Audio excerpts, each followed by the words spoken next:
Bonjour à tous, nous poursuivons avec la 5e Mishnah du 2e Pérec, Mishnahé.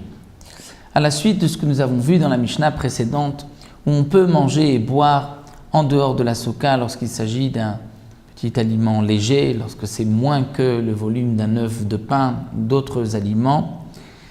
On peut manger en dehors de la souka, malgré tout, nous explique la Gemara, il manque une petite ligne de coordination entre la Mishnah précédente et celle-ci.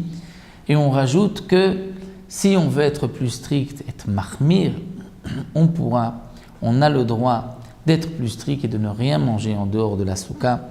Et ceci n'est pas une marque d'orgueil. Comme on le voit, Maaseh ve'viu lo Rabban Yochanan ben Zakkai. C'était le cas, nous rapporte la Mishnah, où on avait apporté Rabban Yochanan ben Zakkai l'itom et tatafshil, de goûter les aliments, et il a demandé qu'on monte ces aliments à la souka, qu'on les monte, puisque à l'époque les soukotes se trouvaient sur le toit des maisons. Donc il a demandé qu'on monte cet aliment, ce qu'il devait goûter, dans la souka pour pouvoir manger même un tout petit aliment, de le manger, juste donc de goûter, de le manger dans la souka. Rabban Gamliel aussi, on lui a proposé shte kotavot, 2 dattes, udli shel maïm, une petite quantité d'eau, ve'amru. Et ils ont dit, donc là ça se rapporte et sur Rabban Zakkai et sur Rabban Gamliel, ils ont dit à Aloum la souka, montez ceci pour qu'on puisse le consommer dans la souka. Donc nous voyons que ces chachamim étaient mahmirim, étaient plus stricts, ne mangez rien en dehors de la souka, donc ce n'est pas une marque d'orgueil. Inversement aussi, celui qui ne veut pas être mahmir, même si c'est un talmid chacham, il a le droit, et cela ne montre pas un dédain ou une négligence quelconque sur les mitzvot, puisqu'il en est dispensé, moins que kabetza, moins que le volume d'un œuf. C'est ce que la Mishnah nous raconte. Et lorsqu'on a donné à Rabbi Tzadok, ochel pachot mi kabetza, un aliment qui faisait moins que kabetza, que le volume d'un œuf, donc d'après certains un morceau de pain, netalo bamapa, il l'a pris bamapa, c'est-à-dire il a enveloppé sa main d'une serviette, d'une nappe, et il n'a pas fait netilat yadayim, étant donné que c'était moins que le volume de kabetza, donc d'après certains, il est dispensé de netilat yadayim.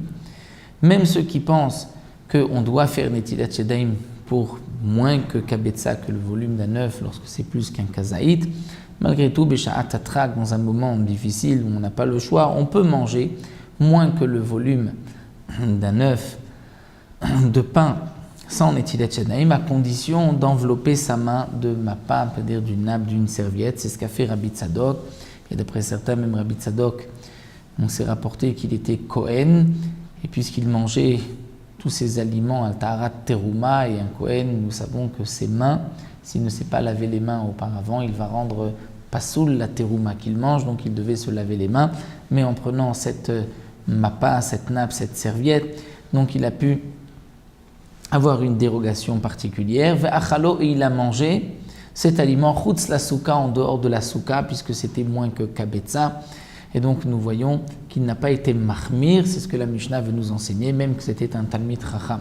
Velo berech acharav, il n'a pas fait non plus de birkat hamazon après ce qu'il avait mangé. Parce que, comme Rachid nous l'explique, c'est une machloquette entre Rabbi Yehuda et Rabbi Meir, à partir de combien on doit manger de pain pour pouvoir faire birkat hamazon. Donc d'après Rabbi Yehuda, c'est uniquement kabetza, le volume d'un œuf. C'est ce que pense aussi Rabbi Tzadok. C'est pour cela que bien qu'il a mangé le volume d'une olive, kazaït, mais il n'a pas mangé le volume d'un œuf, il n'avait pas besoin de faire birkat hamazon après. Motzi, bien sûr qu'on doit faire même sur un tout petit morceau de pain.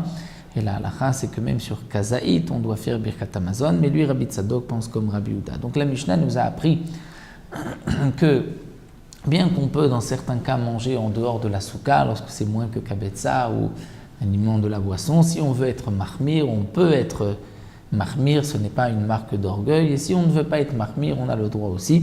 Voici ce que cette Mishnah nous a enseigné ici. Nous arrêtons à la Mishnah, à la salle de cette Mishnah.